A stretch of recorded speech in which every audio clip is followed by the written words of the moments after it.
Dividend. जब company अपने share holders को अमाउंट के रूप में पे आउट करती है तो उसे डिविडेंड कहते हैं। इसमें जनरली कंपनी अपना प्रॉफिट शेयर करती है। डिविडेंड पर शेयर बेसिस पर पे आउट किया जाता है। इसे फेस वैल्यू के परसेंटेज में एक्सप्रेस किया जाता है। जैसे अगर हम आईटीसी को देखते हैं तो उसका फेस वैल्यू ₹1 है और इसने मई 2023 में ₹2.75 का डिविडेंड दिया है, जो कि फेस वैल्यू के अकॉर्डिंग 275% है।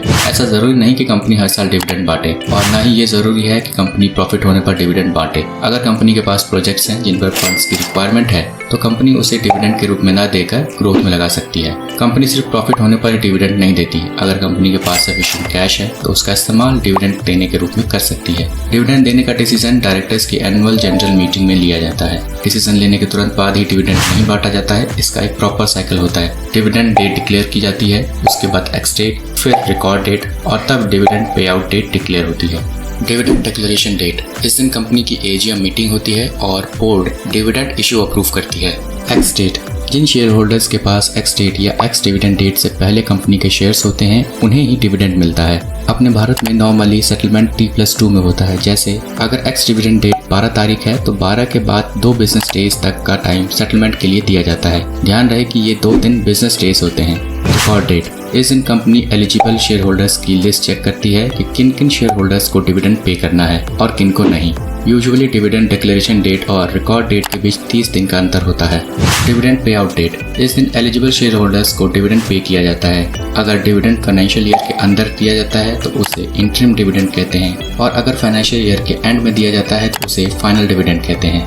बोनस इशू, बोनस इशू भी डिविडेंड है लेकिन ये अमाउंट ना होकर स्टॉक डिविडेंड है। शेयर होल्डर्स को कंपनी के रिजर्व से बोनस शेयर इशू किए जाते हैं। ये फ्री शेयर्स सिर्फ एग्जिस्टिंग शेयर होल्डर्स को ही दिए जाते हैं। इनका अलॉटमेंट फिक्स्ड रेशियो में होता है, जैसे 1:1, 2:1, 3:1 एक्सेट्रा। 2:1 के रेशियो में एग्जिस्टिंग शेयर होल्डर्स को हर एक शेयर में 2 शेयर्स दिए जाते हैं। मतलब कि अगर शेयर होल्डर्स के पास 100 शेयर्स थे तो बोनस इशू के बाद उसके पास 300 शेयर्स होंगे।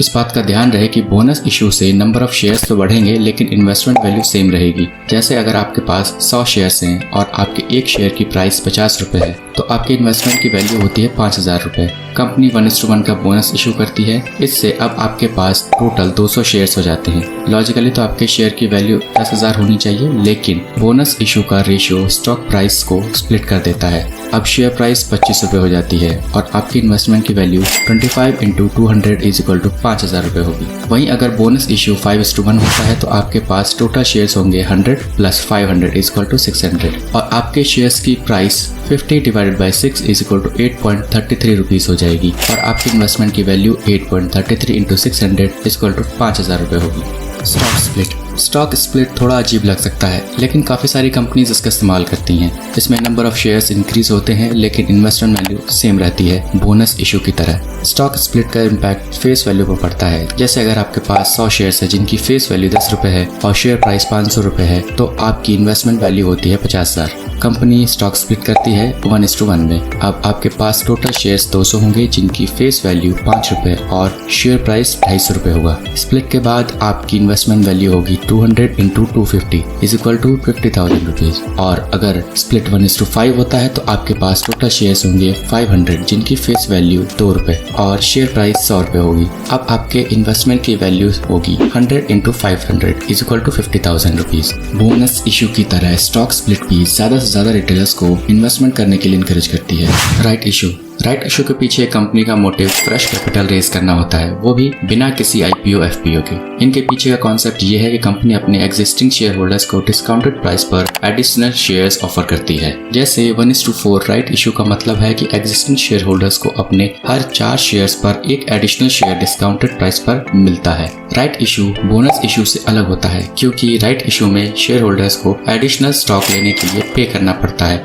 जबकि बोनस इशू में शेयर फ्री में दिए जाते हैं। इसलिए एज ए शेयर होल्डर आपको राइट इशू सब्सक्राइब करने से पहले कंपनी को अच्छे से जांच पड़ताल कर लेनी चाहिए कि कंपनी का फ्यूचर कैसा है। राइट इशू सब्सक्राइब करते समय डिस्काउंटेड प्राइस और ओपन मार्केट प्राइस को कंपेयर जरूर करें। अगर ओपन मार्केट राइट इशू से सस्ता हो तो ओपन मार्केट से ही शेयर्स लेना सही होगा। बाय बैक, जब कंपनी अपने शेयर्स को वापस खरीदती है तो उसे बाय बैक कहते हैं। बाय बैक के माध्यम से मार्केट से आउटस्टैंडिंग शेयर्स कम होते हैं और कॉर्पोरेट रिस्ट्रक्चरिंग में इंपॉर्टेंट रोल प्ले करती है। शेयर्स को बाय बायबैक करने के काफी सारे कारण हो सकते हैं, जैसे पर शेयर प्रॉफिटेबिलिटी को इम्प्रूव करना, कंपनी में स्टेक को कंसोलिडेट करना, कंपनी को टेक ओवर होने से बचाना, प्रमोटर्स का कॉन्फिडेंस दिखाना, शेयर प्राइस को उठाना, जैसे और भी कई अलग अलग कारण हो सकते हैं बायबैक के।